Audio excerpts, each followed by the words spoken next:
All right. This might end up being just an experiment.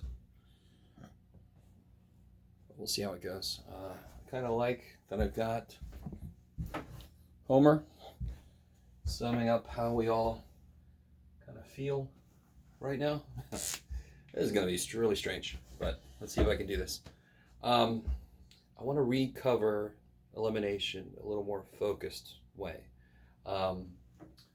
So we already talked about substitution. So let's do a quick substitution example, right? So the idea is still, if I'm given two pieces of information like this, and let's say, what you got, Jeff? Let's see. Yeah. All right. Gross. All right. This should work. So we're given two pieces of information and we have two things we don't know. So that matches. We should be able to solve. I have to use both pieces of information to figure out the two things I don't know. This kind of makes sense. One way to do this is to graph both lines, and then where they meet is the solution. That's the one point that works in both equations.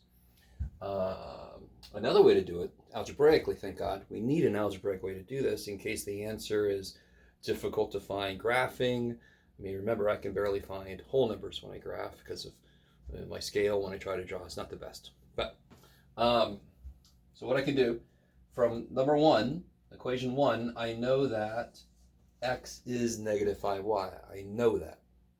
That's what it tells me. So I can rewrite number two, 3 times x, but I know that x is negative 5y. So everything else stays exactly the same. So I got 3x, but x is that, plus y equals negative 14. Same equation, just using the extra information that I know. And so if we solve this,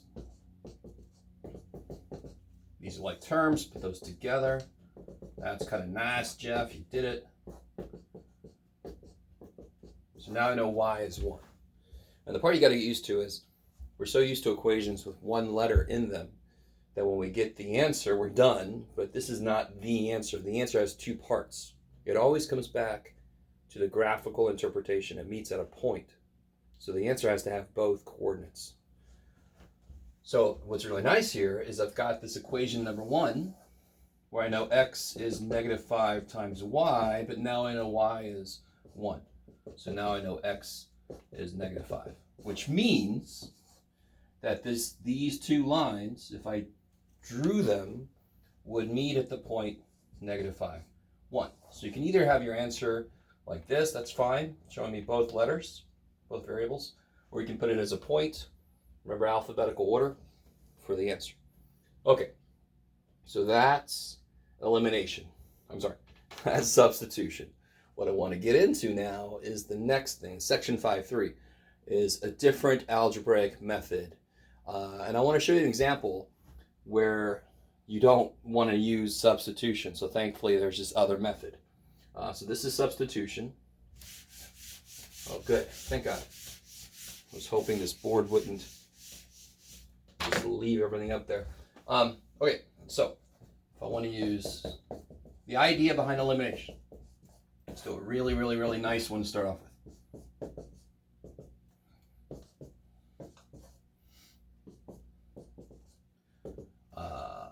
Sure, Jeff, you can do it. Can you do it? You can do it. Okay. So I could substitute, right? I could solve this for y and plug it in here, or x, it doesn't matter. I could solve for y in both in graph. I totally could. This is a very simple set of equations. I want to show you the method, and then I'm going to immediately show you an example of why I'm glad there's another algebraic method besides substitution, because, man, it can get gross pretty quick. So notice this. This is going to be the weird step. So I'm allowed to add the same thing to both sides of any equation in the universe, right? Wherever you happen to get to in the universe, if you find an equation laying there, you can add something to both sides, you're fine. As long as you add the same thing to both sides, you're golden. So for example, if I add 11 to this side, I get 18. And I better add the same thing to the other side. So I added 11 to this, got 18, great. I better add 11 to this side also. But notice that 11 is this. This is 11. So therefore, if I add 11 to this side, I can add this to this side because this is 11. And look how beautiful this is. Negative y plus y cancels. X plus x, 2x. Almost too nice to believe. Now, of course, I made a very simple example. Notice how these were opposite signs. They were already going to kill each other. I just let them do it. Divide by 2. Bam. And again, if once I know one letter, I can pick either equation. I'm going to pick the second one because it doesn't have a negative sign there. So if I take the second one and put x in as 9, x is 9, I can solve for y. Bam! I don't know why I keep, well, you know me. Bam, it's going to happen. So I can either leave the answer as this, or I can put it as a point. Either way. All right, just do one of those two things. Make sure you get both parts. All right, let's try one more, and then I'll cut this little short one off. Let me see what time we're at. Oh, not too bad. All right, I'm trying to make these 10 or 15 minutes, so I think if I do one more, all will be well. All right. So here's a really good example of a problem I would never want to use substitution on, but if you needed to, you can. But no, I don't want to. So I'm going to use elimination on this. I want you to notice why. Let's see. Now I'm going to make another one that works. Let me see. Come on, math boy. Sure. Why am I going to do that to myself? I don't know. All right.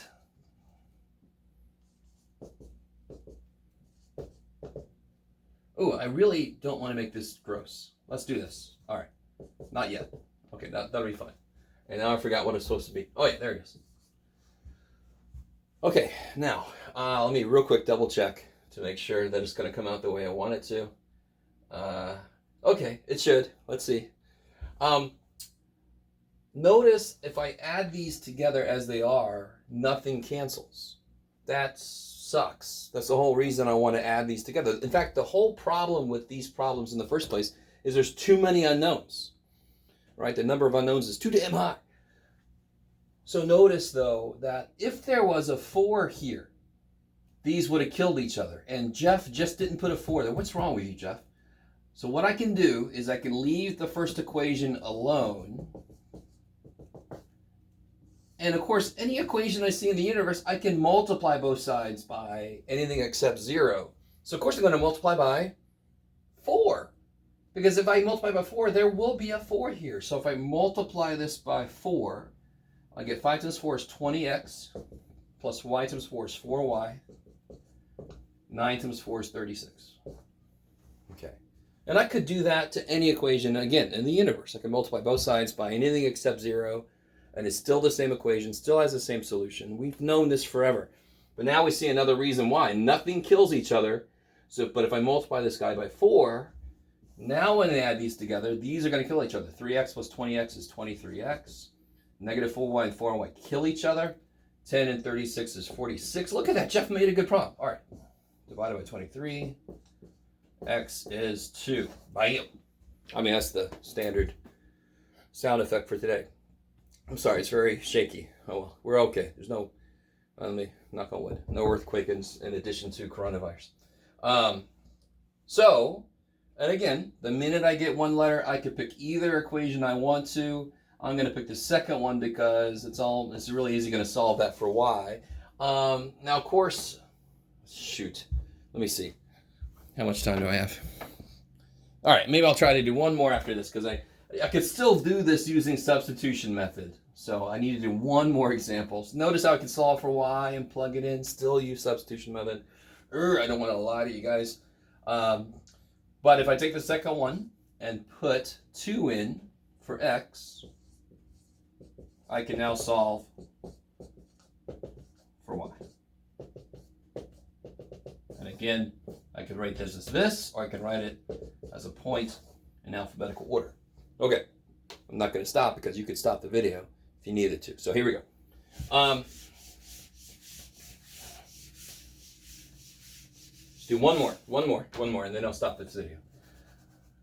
So if I had, let's see, what about this collection of weirdness? All right, let's make it nice. Let's make it nice on yourself, Jeff. Make it nice on yourself. There you go, buddy. And then what about if it was,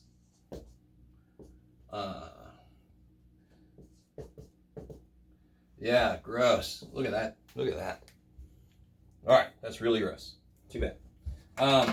Now, notice how not only does nothing cancel when you add everything together, but you can't multiply one of them to make it look like the other one. Not easily. I don't want to multiply this by 2.5 to make that fun. No, thank you. So notice these are already opposite signs, and then I need both of these to be the same number. It's a lot like if it was, oh no, that's a bad marker. You know what we do with bad markers, right? All right. Shice. Let's try this again.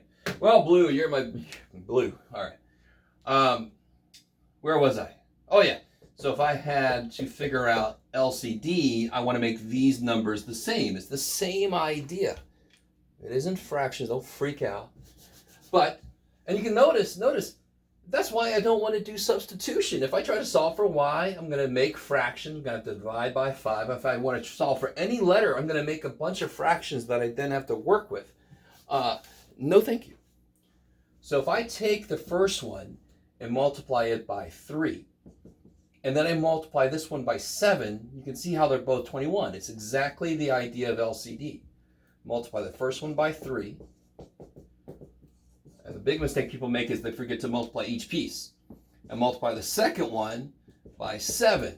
35y minus 21x equals 14. So now those cancel. 6 and 35 is 41. 27 and 14 is 41. Jeff was really nice to himself. Y is 1. And then, again, you can pick either equation. In fact, if you have time, do both, because you should come out with the same answer if you've got the right answer. So if I put a 1 in number 2, well, let's do number 1. See? Again, I'm going to pick the one that's got no negatives. Like, can't screw me over. 2 times 1 plus 7x is 9. 2 times 1 is 2. Subtract 2. Divide by 7. You get 1. So the answer is 1, 1. You can either leave it like that, you can put it like that. Either way. All right, that's enough for this inaugural, no audience try at this. So hopefully it came out okay.